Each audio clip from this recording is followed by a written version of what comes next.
जीवन में एक बार ऐसा दौर आया जब मैं बैंकरप्ट हो गया, दिवालिया हो गया।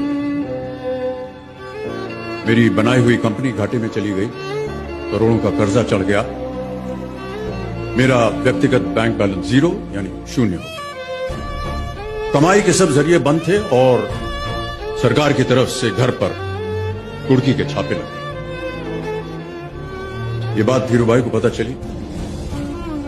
बिना किसी से पूछे या जाने उन्होंने अपने छोटे बेटे और मेरे मित्र अनिल से कहा, इसका बुरा वक्त है, इसे कुछ पैसे दे दो। अनिल ने मुझे आकर ये बताया, देवियों सज्जनों, जितना वो देना चाह रहे थे उससे मेरी सारी दुविधा और परेशानियां खत्म हो जाती। उनकी उदारता पर मैं भावुक हुआ, लेकिन मुझे लगा कि मैं उनकी उदारता को स्वीकार न कर पाऊं। ईश्वर की कृपा रही और कुछ संकट के दिनों के बाद समा बदला, काम मिलना शुरू हुआ और धीरे धीरे मैं अपने सारे कर्जे उतार पाया। एक शाम धीरूभाई के निवास स्थान से इवेंट पर एक दावत के अवसर पर मुझे भी आमंत्रित किया गया।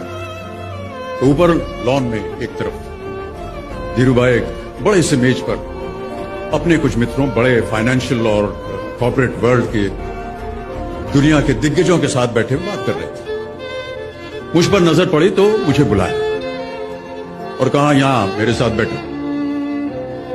मुझे बड़ा अजीब लगा, मैंने क्षमा मांगी और कहा, मैं उधर अपने मित्रों के साथ बैठा हूं, वहीं ठीक है।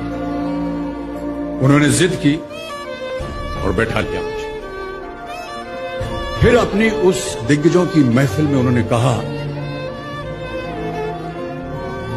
ये लड़का गिर गया था लेकिन अपने बल पर फिर खड़ा हो गया है, मैं इसकी इज्जत करता हूं।